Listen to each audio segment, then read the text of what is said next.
नमस्कार, आप देख रहे हैं वीके न्यूज। मैं हूं सुनील राउत। तबलीगी जमात और उसका निजामुद्दीन मरकज आजकल बहुत सुर्खियों में है।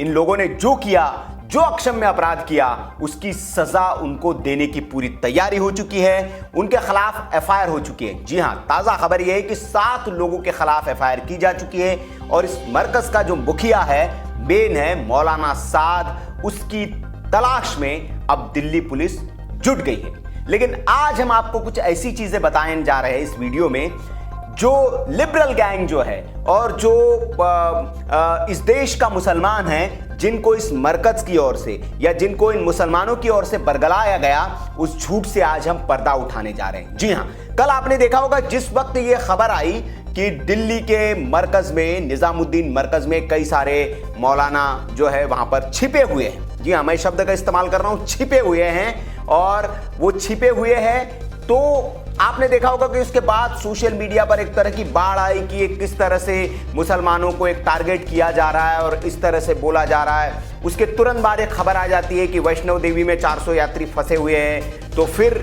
वो उसका तुलना करने लगते हैं कि एक तरफ तो आप कह रहे हैं कि वैष्णो देवी में यात्री फंसे हुए हैं और यहाँ मरकज़ में जो मुसलमान हैं वो छिपे हुए हैं, तो मीडिया का दोगलापन क्यों है? दो तरह की अलग चीज़ें, एक ही घटना के लिए दो तरह के अलग अलग शब्द क्यों इस्तेमाल किए जा रहे हैं? आज सब प्रोपेगेंडा की पोल हम खोलेंगे कि ये छिपे हुए थे, ये फंसे हुए नहीं थे, ये छिपे हुए ही थे। और इस बात के सबूत भी आज हम इन लोगों को देंगे जो ये लोग इस तरह से, क्योंकि जिस तरह सोशल मीडिया पर प्रोपेगेंडा किया गया कि कुछ लेटर वायरल कर दिए गए, तुरंत लेटर में दिखाया गया कि हमने तो जी 23 तारीख को ही एसएचओ साहब को कह दिया था कि भैया हम यहाँ फंसे हुए हैं, हमको यहाँ से निकाला जाए, हमारे गाड़ियों के पास दे दिए जाए। उससे पहले जी हमने तो एसडीएम साहब को 23 तारीख को एक लेटर लिख दिया था जिसमें एसडीएम साहब से हमने गुहार लगाई थी कि एसडीएम साहब हमको यहाँ से बाहर निकालो, लेकिन हमारी बात किसी ने सुनी नहीं, ये कहा गया। और इस तरह का प्रोपेगेंडा पूरा कल सोशल मीडिया पर चला और एक ऐसी हवा बनी कि वाकई में ये जो बेगुनाह मुसलमान हैं, जो वो इनको टारगेट किया जा रहा है, एक ऐसी छवि बनाने की एक गैंग की ओर से ये कोशिश की गई। इसमें कुछ मुसलमान भी शामिल थे, लेकिन शायद हो सकता है कि उन लोगों को सच्चाई पता ना हो, उनको जैसा परोसा गया उनके सामने उन्होंने आगे वैसे उसको शेयर कर दिया। लेकिन आज उन मुसलमान भाइयों के लिए भी और बाकी जो लोग हैं, जो प्रोपेगेंडा गैंग है, उनके सारे इस झूठ का पर्दाफाश हम इस वीडियो में करने वाले, एक एक बात से कि कैसे मरकज की ओर से बरगलाया गया लोगों को। सबसे पहले एक वीडियो देख लीजिए आप। तो आगाह करने के और वार्निंग देने के बावजूद भी वहां पे मरकज में हमेशा 1,500 से 2,000 की गैदरिंग है। बात है ना? पहले से या बाद से आप मेरी बात को सुनिए जी। पहले आप मेरी बातों को मेरी वे में सुन लीजिए, समझ लीजिए। ये आप लोगों के लिए आसानी के लिए है। अगर मैं बुला के इस तरह से आपसे बात कर रहा हूँ और वीडियो रिकॉर्डिंग करा रहा हूँ और ऊपर सीसीटीवी कैमरा, तो उसका कोई पर्पज है? बिल्कुल क्लियर कट इंस्ट्रक्शंस है। 5 आदमी से ज्यादा होंगे नहीं, सारे रिलीजियस प्लेसेस बंद है और ये आप लोगों की सुरक्षा के लिए, ये मेरी सुरक्षा के लिए नहीं है, मेरे पर्सनल इंटरेस्ट के लिए नहीं है, ये आप लोगों की सुरक्षा के लिए है।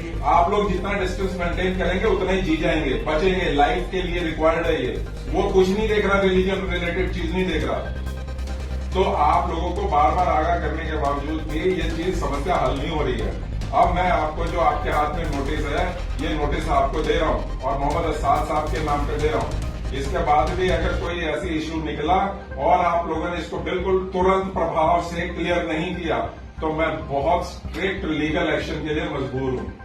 जी हां, ये वीडियो में जो आप देख रहे हैं, कुछ सामने ज़हीन लोग बैठे हुए हैं। ये ज़हीन लोग निजामुद्दीन मरकज के ही लोग हैं जी। और इनके सामने जो शख्स बैठे हुए हैं, ये एसएचओ साहब है, जो ये कह रहे थे कि हमने एसएचओ साहब को चिट्ठी लिखी थी कि हमको पास दे दे, तो इन्होंने 23 तारीख को चिट्ठी लिखी थी। लेकिन ये जो वीडियो है ये उसके पहले का ही है, 23 तारीख का ये वीडियो है। एसएचओ साहब ने इन्हें थाने में बुलाया है और एसएचओ साहब की भाषा देख के आप समझ सकते होंगे कि वो त्रस्त आ चुके हैं, इनसे पीड़ित है। वो कह रहे कि बार बार हम आपसे कह रहे हैं कि मरकज आप खाली कर दीजिए, अलाउड नहीं है गैदरिंग, फिर भी आप मना करने के बाद भी लगातार आप गैदरिंग यहां किए जा रहे हैं। और एक और बात, वीडियो में आप गौर करेंगे तो एसएचओ साहब कह रहे हैं कि सीसीटीवी फुटेज भी रिकॉर्ड हो रहा है और मैं आपका वीडियो भी बना रहा हूं। ये एसएचओ साहब को क्यों कहना पड़ा? एसएचओ साहब को क्यों इसलिए कहना पड़ा क्योंकि एसएचओ इनकी फितरत से वाकिफ थे। एसएचओ साहब को पता था कि ये आने वाले दिनों में ऐसा ही कुछ प्रोपेगेंडा चलाएंगे कि हमने जी पुलिस को बता दिया था, हमने एसडीएम को बता दिया था, तो सबूत के तौर पर एसएचओ साहब ने इस वीडियो को रिकॉर्ड कर लिया था कि जब भी कोई ऐसी बात आएंगी तो इस वीडियो को सामने रखेंगे, क्योंकि ये किसी को भी बलि का बकरा बना सकते हैं। तो ये पूरी तैयारी थी पुलिस और एसडीएम को बलि का बकरा बनाने की, लेकिन साक्ष्य मौजूद है, सबूत मौजूद है। जिसको आगे बसेस से निकालना वैसे होगा, मैनेज कीजिए। ये 3-4 दिन से कर रहा होगा, ये 3-4 दिन से आप इतने गंभीर हुए होते तो अब तक खाली होता। तो सर कल हम आए थे, अब आप मेरी बात सुन लीजिए, जो मैंने कहा मैंने सुन ली। कल आए थे और कल के बाद भी सिचुएशन वही की हो रही है। इस बात पे मेरे को 1 सेकंड सुन लीजिए, आर्गू नहीं करना। मैंने आपको ये बता दिया, एसडीएम साहब का भी नंबर लाके दे दो, मैं एसडीएम साहब से खुद भी बात कर लेता हूँ और आपके सामने करता हूँ। और इसके बाद अगर मैंने ये चीजें कर ली तो मैंने आपको नोटिस दे दिया, बिल्कुल स्ट्रिक्ट एक्शन लूंगा और इसमें किसी तरह से आप वो मत समझिएगा। और सबूत क्या है, आप देखिए कि पहला नोटिफिकेशन केजरीवाल सरकार की ओर से 16 मार्च को जारी हो गया था कि 200 लोगों से ज्यादा लोगों की कहीं गैदरिंग हो नहीं सकती, कहीं रह नहीं सकते। अगला 16 मार्च को आदेश आया, उसको रिवाइज कर दिया गया, 50 लोग किए गए।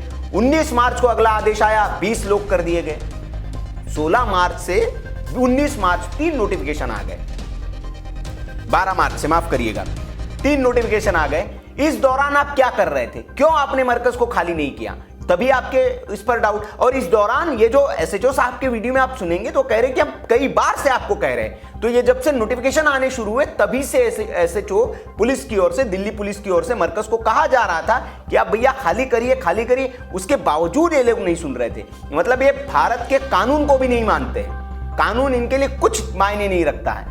क्योंकि आपने कल ही देखा होगा, जावेद अख्तर साहब ने, जो ज़हीन किस्म के आदमी है, बहुत माशाल्लाह बहुत बड़े शायर है और ज़हीन आदमी है, उन्होंने कहा कि मस्जिदें बंद होने के लिए फतवा जारी करना चाहिए। बताइए, देश के प्रधानमंत्री कह रहे हैं कि सब कुछ बंद होना चाहिए, सारे मंदिर बंद हो गए, मस्जिद बंद हो गए, माफ करिएगा गिरजाघर बंद हो गए, गुरुद्वारे बंद हो गए, लेकिन मस्जिदों को बंद करने के लिए अलग से आदेश जारी करना पड़ेगा और आदेश भारत सरकार का नहीं होगा। उसके लिए जो इनकी संस्था है, जो इनके अपनी वो है, वो फतवा जारी करेंगे। भाई साहब, इस देश में क्या शरिया कानून चल रहा है या भारत का कानून चल रहा है? अगर भारत के संविधान को, और जावेद अख्तर जैसे ज़हीन आदमी है कह रहे कि आपको इसको फतवा जारी करना चाहिए, तो ये आप इनकी मानसिकता को समझ सकते हैं। वैसे तो कहते हैं कि मैं नास्तिक आदमी हूँ जावेद अख्तर साहब, लेकिन जब अपने धर्म की बात आती है, इस्लाम की बात आती है, तो वो मुस्लिम हो जाते हैं। कई बार हमने देखा, जब चाहे ताहिर हुसैन का मामला हो, उस मामले में भी उन्होंने कहा था कि मुसलमान ताहिर नाम है इसलिए उनको फंसाया जा रहा है। तो उनके अंदर का मुसलमान वक्त वक्त पर बाहर निकलते रहता है। तो ये फैक्ट है। इसका मतलब जो मरकज है वो बेवकूफ बना रही थी, कानून को बेवकूफ बना रही थी, पुलिस को बेवकूफ बना रही थी, और साथ ही साथ उन मुसलमानों को भी बेवकूफ बना रही है जिनके हाथ में लेटर देके उनको सोशल मीडिया पर लगा दिया गया है कि आप भाई अब बचाव करिए हम लोगों का। तो ये आप लोगों को भी बेवकूफ बना रहे, और ये सिर्फ आप लोगों को बेवकूफ नहीं बना रहे थे, ये आपकी जान लेने पर आमादा है। इनका एक वीडियो भी आया है मौलाना साहब का। दूसरी और बात, इनके यूट्यूब चैनल है एक, दिल्ली मरकज, उस यूट्यूब चैनल पर रोज वहां पर जलसे हो रहे थे और उसके वीडियोस 23 तारीख तक अपलोड होते रहे। आप देखिए, उस वीडियो में आप सुन सकते हैं कि लोग खांस रहे हैं जो सामने बैठे हुए हैं, और मौलाना साहब तकरीर किए जा रहे हैं। क्या तकरीर किए जा रहे हैं कि कहा जा रहा है कि मस्जिदें बंद कर दी जाए, लेकिन ये दीन के खिलाफ है। अगर मस्जिद में मौत आती है तो सबसे अच्छी जगह है, आप मस्जिद में मर जाइए, लेकिन मस्जिद में जाना बंद मत कीजिए। यह ख्याल बातिल ख्याल है कि मस्जिद में जमा होने से बीमारी पैदा होगी। यह ख्याल बिल्कुल बातिल ख्याल है, यह ख्याल बिल्कुल बातिल है। मैं कहता हूँ, अगर तुम्हें तुम्हारे तजर्बे में ये नजर भी आ जाए कि मस्जिद में आने से आदमी मर जाएगा, तो इससे बेहतर मरने की जगह कोई हो नहीं सकती। सीधी बात, ये तकरीरें हो रही है। तो ये भाई साहब, ये आपके धर्म को बचाने की बात हो रही, दीन को बचाने की बात हो रही। ये तो आपके धर्म को भी बदनाम कर रहे हैं, आपके दीन को बदनाम कर रहे हैं, और आपकी जान लेने पर तुले हैं। आपको मौत के मुंह में ढकेल रहे हैं कि आइए आप वहां पे मस्जिदों में जमा हुए, इस बीमारी को लगती है कोई दिक्कत नहीं, मर जाइए वहां पे, मस्जिद से बेहतर जगह नहीं है मरने के लिए कोई। तो ये इस तरह का प्रोपेगेंडा ये चल रहा था, और आप इनके बचाव में जो आ रहे हैं, मुझे उन पर तरस आ रही है कि जो इन लोगों के लिए इनके बचाव में आ रही है। इनको तो जाहिल कहा जाना चाहिए। कहां से ज़हीन लोग हैं? ये जाहिल लोग हैं जो अपने ही लोगों की मौत की तैयारी कर रहे हैं। और उसका नतीजा क्या है कि हमें देश भर से तस्वीरें आ रही है कि मस्जिदों में लोग घुसे पड़े, मान नहीं रहे, पुलिस को लाठीचार्ज करना पड़ रहा है, उसके बावजूद नहीं मान रहे। कई तस्वीरें हमारे सामने है कि सामने का गेट बंद कर दिया, पीछे के दरवाजे से घुस जा रहे हैं। क्या है ये? मतलब आप इतना सीरियस मैटर है, दुनिया में आप देख रहे हैं कि लोग, बड़े बड़े मुल्क जो है इस बीमारी के सामने हार चुके हैं और आपको लगता है कि आपको इस बीमारी से कुछ नहीं होगा।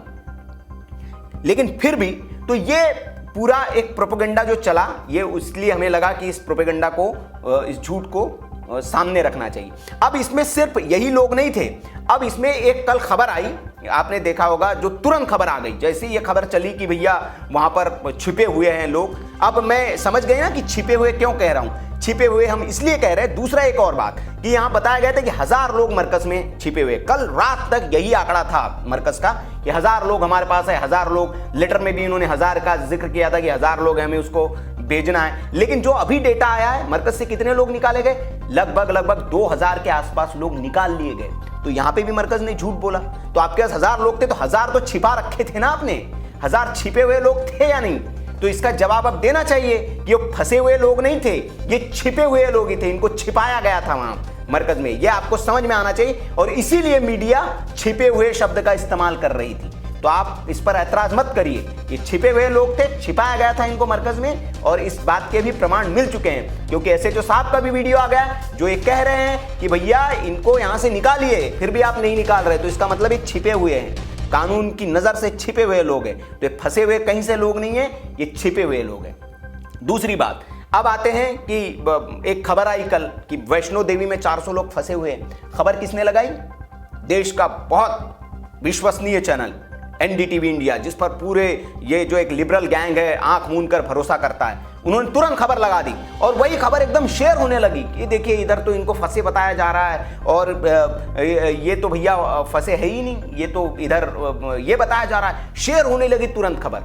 लेकिन एनडीटीवी इंडिया का ये प्रोपेगेंडा था, ऐसी कोई खबर नहीं है, कोई वहां पर वैष्णो देवी में यात्री फंसे हुए नहीं है। इस खबर का जो खंडन है खुद करना पड़ा जो आरके जांगीड़ साहब है, सीईओ है, चीफ एग्जीक्यूटिव ऑफिसर है Shri Mata Vaishno Devi shrine board Jammu and Kashmir के।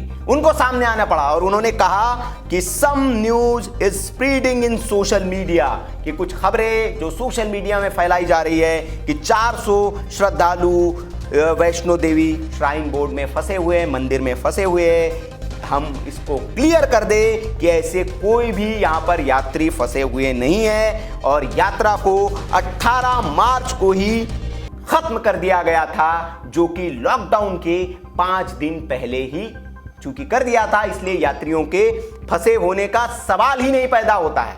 तो यह भी झूठ फैलाया गया और उसके बाद एनडीटीवी इंडिया ने इस खबर के लिए ना तो माफी मांगी ना यह खबर हटाई।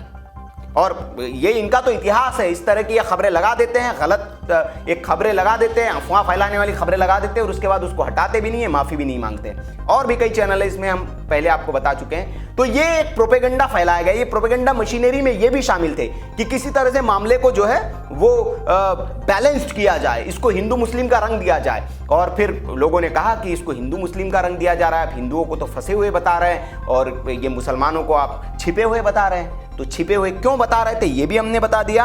और आप जो है यहां पर फंसे हुए कोई यात्री नहीं थे, ये भी एक प्रोपेगेंडा था, इसको भी हम लोगों ने यहां पर आपको ये साफ कर दिया है। तो ये पूरी कुल मिलाकर घटना की सच्चाई है। तो अगर अब कोई आपसे ये कहे कि भैया वो छिपे हुए नहीं थे, फंसे हुए थे और आप एक प्रोपेगेंडा फैला रहा है, मीडिया प्रोपेगेंडा फैला रहा है, मुसलमानों को बदनाम करने की साजिश है, तो मैं मुसलमान भाइयों से भी कह देता हूं कि आपको बदनाम करने की साजिश ये आपके कौम के कुछ जाहिल ठेकेदार कर रहे हैं, जिसमें ये मौलाना साद और ये बाकी लोग जो है ये इस तरह के लोग शामिल हैं। आप देखिए किस तरह का प्रोपेगेंडा चलाया गया और आपकी जान लेने पर उतारू है। ये कह रहे कि मस्जिदों में जाओ, आपको बीमारी कुछ नहीं करेगी। 6 लोग तेलंगाना में मर गए इसी मरकज में जो शामिल हुए थे, एक जम्मू कश्मीर में मर गए बुजुर्ग आदमी, एक यहीं दिल्ली में चले गए। क्यों? अगर आपको नहीं होना चाहिए कोरोना, अगर आप पर कोई असर नहीं हो रहा, तो इन लोगों की मौत क्यों हो रही है?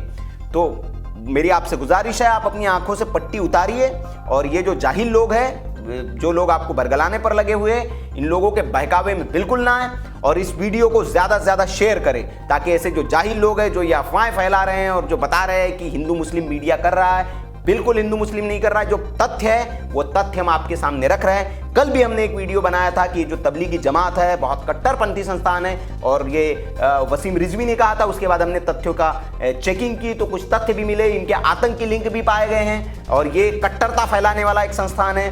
तो आप लोग प्लीज इससे बच के रहिए। और अब तो सब सामने आ चुका है मरकज में किस तरह से एक प्रोपेगेंडा फैलाया गया था। आदेश के बाद भी ऑडियो जारी किए जा रहे हैं कि आप मस्जिदों में जाइए। एकदम भारत सरकार के खिलाफ एक तरह से इसको युद्ध आप कह सकते हैं कि सरकार अगर कह दे कि लॉकडाउन करना और उसके बाद आप तकरीरें करके कहे कि नहीं मानना नहीं आदेश को, जाइए मस्जिदों में, तो ये तो एक तरह से युद्ध है भारत सरकार के खिलाफ। तो इसकी सजा तो मिलेगी। एफआईआर भी दर्ज हो गई है, मौलाना साहब को खोजा जा रहा है। तो इस वीडियो को आप शेयर करें, लोगों को बताएं सच्चाई और ज़्यादा से ज़्यादा और ऐसी खबरों के लिए आप हमारे चैनल को देखते रहिए। नमस्कार।